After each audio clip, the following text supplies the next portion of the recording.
दोस्तों, सबसे पहले तो मैं आप तमाम लोगों को, चूँकि आज विश्व मज़दूर दिवस है, इस पर तमाम लोगों को मेरी तरफ़ से और हमारी पार्टी की तरफ से आपको क्रांतिकारी लाल सलाम पेश करता हूँ। आज मुझे इस फतेहपुर टाइम्स को भी मैं धन्यवाद देता हूँ, इन्होंने मुझे आज विशेष रूप से मई दिवस के रूप में बुलाया है और अपनी बात रखने के लिए कहा है। तो इससे मुझे खुशी इस बात की है कि कम से कम तमाम लोग जो हो सकते हैं कम्युनिस्ट पार्टी के विरोधी हों, लेकिन तमाम लोग इस बात को समझते हैं कि गरीब किसान मजदूर का हक की नीतियां अगर कोई बना सकता है या कोई किसी की नीतियां अगर किसी गरीब मजदूर किसान के पक्ष में है तो कम्युनिस्ट पार्टी है। इसलिए मैं समझता हूं कि मुझे इसलिए ही इस फतेहपुर टाइम्स ने मजदूर दिवस के मौके पर मुझे बोलने के लिए कहा गया है, इसलिए मैं फतेहपुर टाइम्स को भी मेरी तरफ से धन्यवाद देना चाहता हूँ। दोस्तों, आज का जो मजदूर दिवस का जो इतिहास है, क्यों मजदूर दिवस मनाया जाता है, 1 मई 1886 के अंदर शिकागो अमेरिका का जो शहर है, उस दौरान पूरी दुनिया के अंदर मजदूरों से 20-20 घंटे तक बिना किसी वेतन के काम करवाया जाता था। तो मजदूरों की ये मांग थी, सब मजदूरों ने इकट्ठा होकर के मांग की कि हम 20-20 घंटे तक काम नहीं कर सकते, हमें 8 घंटे ही काम करने के लिए कहा जाए, हम सिर्फ 8 घंटे ही काम करेंगे। इस बात को लेकर के शिकागो की तमाम फैक्ट्रियों के मजदूर इकट्ठे हुए और उन्होंने हड़ताल की, आंदोलन किया। और उसी दौरान क्योंकि उस समय की सामंतशाही जो सरकारें थी, जो जार की जो सरकार थी, उसकी पुलिस ने लाठियों और गोलियों से उन तमाम मजदूरों के ऊपर हमला किया। लाठियों और गोलियों से जो है उनके ऊपर हमला किया गया। लाठियों और गोलियों से सैकड़ों मजदूरों का खून बहा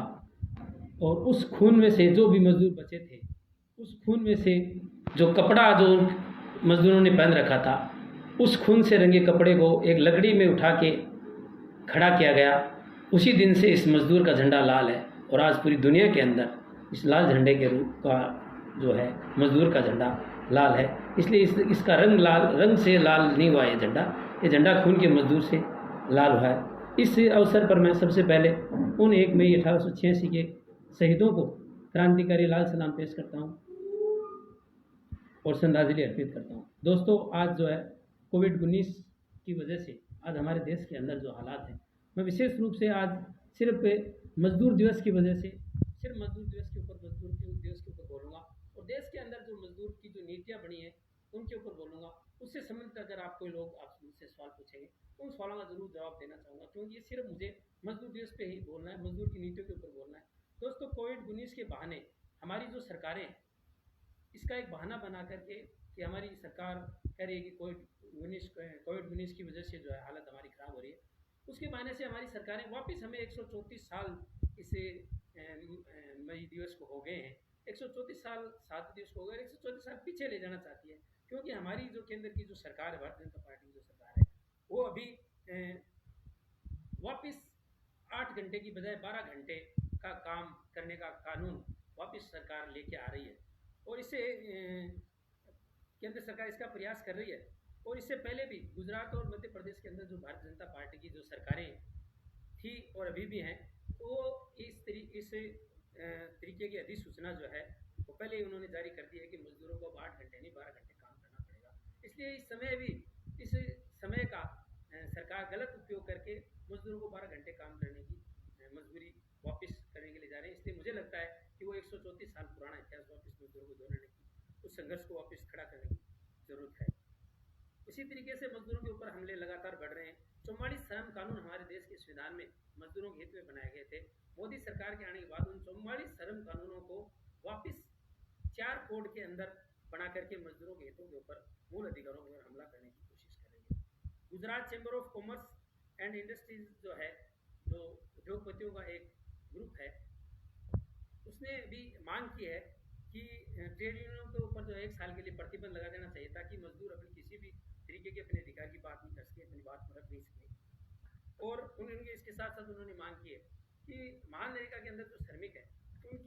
उनको जो है उनकी जो दिन की जो है वेतन जो है वो तो सिर्फ 202 रुपये के थे, जबकि तमाम के तमाम ट्रेड यूनियन, इस देश का जो ट्रेड यूनियन है, जो मजदूरों का, जो किसी भी राजनीतिक पार्टी के मजदूर संगठन, सब ये मांग कर रहे हैं। विशेष रूप से हम वामपंथी लोग ये मांग कर रहे हैं कि तमाम के तमाम, चाहे वो असंगठित क्षेत्र में हो चाहे वो असंगठित क्षेत्र में, जो भी मजदूर मजदूरी करता है, उस मजदूर का न्यूनतम वेतन 18,000 रुपये प्रति महीने होना चाहिए। कोरोना के बहाने ये जो हमारी जो सरकार है वो गिरती हुई अर्थव्यवस्था का पूरा भार मेहनत कश लोगों के ऊपर थोपना चाहती है। इसका जो है अभी ताज़ा जो उदाहरण है कि जो महंगाई भत्ता जो डीए जो अभी 4% बढ़ोतरी का वायदा हमारी सरकार ने केंद्र सरकार ने मजदूरी से किया था, तो सरकार अभी उस पर 2021 तक उस पर रोक लगाने का फैसला किया है। तो जबकि वित्तीय जो संसाधन है वो अमीर लोगों से, जो पूंजीपति इस देश के बड़े लोग हैं उनसे वसूला जाना चाहिए था, उनके ऊपर कर लगा करके किया जा सकता था। लेकिन इस देश का जो मजदूर है, किसान है, गरीब है, जो कर्मचारी है, हालांकि मैं समझता हूँ कि हमारे देश में ये भी एक बड़ी लोगों के अंदर समझ की कमी है कि मजदूर को सिर्फ जो चेजे बाठे काम करता है उसी को मजदूर लोग मानते हैं, जो फैक्ट्री में काम करता है उसी मजदूर मानते हैं। लेकिन असल में मजदूर का बहुत बड़ा विस्तृत उसका रूप है। जो जितने भी लोग कर्मचारी हैं वो सब मजदूर हैं, चाहे वो 2 लाख रुपए की तनख्वाह वाला भी वो भी मजदूर है। इसलिए मजदूरों की अभी डीए 4% महंगाई भत्ता काटने का ऐलान सरकार ने किया है। इसके साथ सरकार ने ये भी ऐलान किया है कि वो कर्मचारियों का एक महीने में एक दिन का वेतन सभी कर्मचारियों का 1 साल तक काटेगी, ऐसा ऐलान भी सरकार ने किया है। और सरकार ने अभी ये, हालांकि ये एक अच्छा निर्देश सरकार ने इस कोविड-19 के तहत दिया था कि तमाम के तमाम किसी भी मजदूर को जो है नौकरी से नहीं निकाला जाएगा, उसको तनख्वाह दी जाएगी। बल्कि हो उल्टा रहा कि तमाम के तमाम पूंजीपति सब ने अपनी फैक्ट्रियां बंद करके मजदूरों को बाहर सड़कों पे छोड़ दिया है। न उनके खाने की व्यवस्था की है, न उनके रहने की व्यवस्था की है, न उनकी तनख्वाह की व्यवस्था की गई है, और उनको नौकरी से भी निकाला जा रहा है। इस वित्तीय संकट का जो दावा हमारी सरकार कर रही है, ऐसे समय में पूंजीपतियों को कर में छूट दी गई है। सार्वजनिक जो हमारे उपक्रम हैं उनको बेचने का काम सरकार कर रही है। बैंकों को एनपीए की वसूली नहीं करने का आदेश पहले ही सरकार कर चुकी है, जिसकी वजह से हमारा खजाना खाली हो चुका है। सरकार अपने जो है, अभी सरकार ने एक दिन का वेतन जो काटने का मैंने अभी कहा, वो उस प्रधानमंत्री केयर फंड अलग से बनाया, जबकि हमारे देश के अंदर पहले से ही प्रधानमंत्री रिलीफ फंड है। जब भी हमारे देश के अंदर आपदा आएगी तो लोग प्रधानमंत्री रिलीफ फंड के अंदर पैसा देंगे और उसके माध्यम से सरकार पैसा खर्च करेगी। जबकि इस सरकार ने,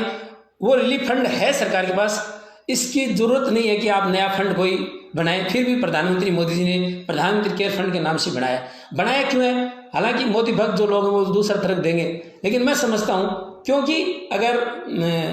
प्रधानमंत्री रिलीफ फंड के अंदर जो पैसा आएगा उस पर कितना पैसा आया, कितना खर्च हुआ, किस मद पे हुआ, पैसा कहाँ से आया, इस सब की ऑडिट होगी, उससे भी एडिट केक भी करेगी और उसकी ऑडिट होगी। लेकिन प्रधानमंत्री केयर फंड की कोई तरीके की ऑडिट नहीं होगी। इसलिए हमें इस पर भी शंका है और हम ये मांग भी करना चाहते हैं कि प्रधानमंत्री केयर फंड की क्लियरली उसकी जो पैसा कहाँ से आया है और किस पे खर्च किया गया, इसकी ऑडिट होनी चाहिए और केक द्वारा इसकी ऑडिट होनी चाहिए। हम ये भी मांग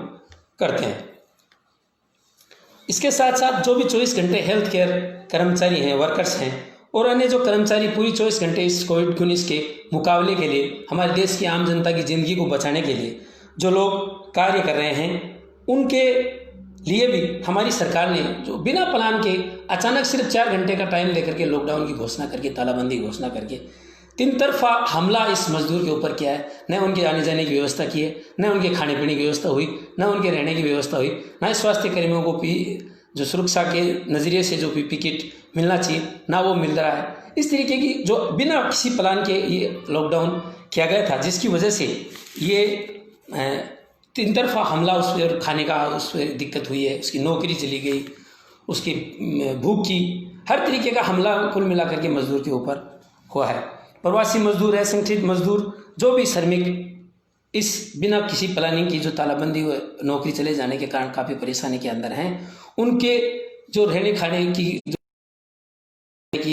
उनकी जो व्यवस्था करनी चाहिए थी वो सरकार ने नहीं की। हालांकि भामाशाहों द्वारा, विभिन्न संगठनों के द्वारा अपने स्तर पर लोगों ने प्रयास करके कुछ हद तक लोगों को रिलीफ देने की कोशिश की है। लेकिन जहाँ तक मैं समझता हूँ कि राज्य और केंद्र सरकार से जो पैसा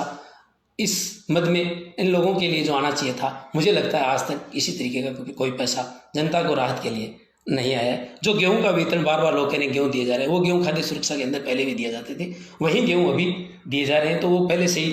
दिए जा रहे थे।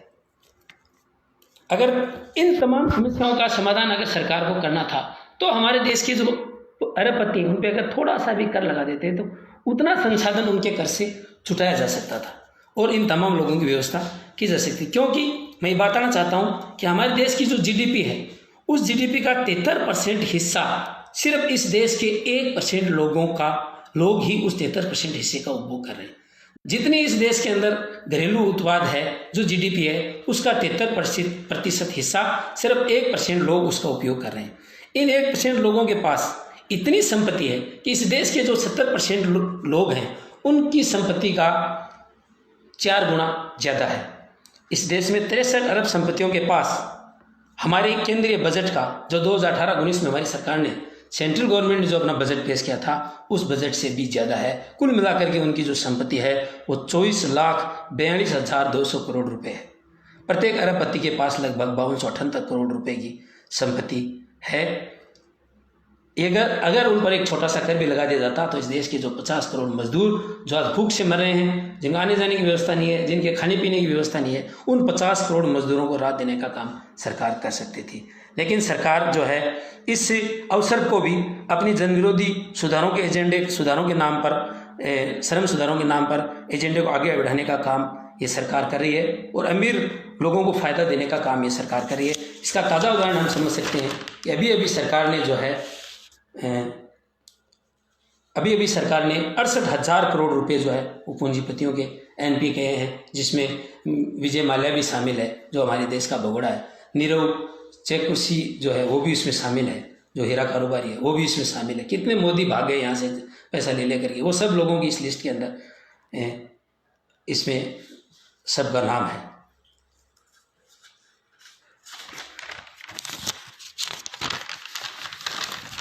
इसलिए इन तमाम परिस्थितियों के चलते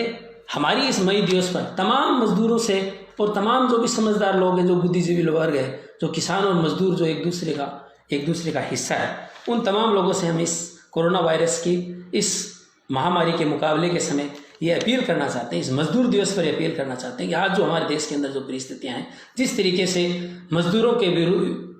पर हमले हो रहे हैं, जिस तरीके की नीतियाँ सरकार बना रही है, पूरी तरीके से पूंजीपतियों के पक्ष में नीतियाँ बना रही हैं, उन नीतियों के खिलाफ हम सबको, मजदूरों को इस बात के साथ इस प्रतिज्ञा लेनी पड़ेगी कि इस मजदूर 134वें शहादत दिवस पर, मजदूर दिवस पर हम तमाम लोग हमारी मजदूरों की एकता, मेहनत कश की एकता को बनाए रखेंगे। इसके साथ साथ जो सरकार 8 घंटे का जो काम का जो हमारे अधिकार है उस पर हमला करने की कोशिश कर रही है, उसके खिलाफ भी लड़ेंगे। इसके साथ साथ कोरोना के खिलाफ भी लड़ेंगे और कोरोना के साथ साथ जो हमारी एकता, क्योंकि मजदूर अपनी मजदूरी के लिए, अपने टाइम के लिए, अपने भत्ते के लिए नहीं लड़ सके, किसान अपने भाव के लिए नहीं लड़ सके, विद्यार्थी अपनी शिक्षा के लिए नहीं लड़ सके, नौजवान अपने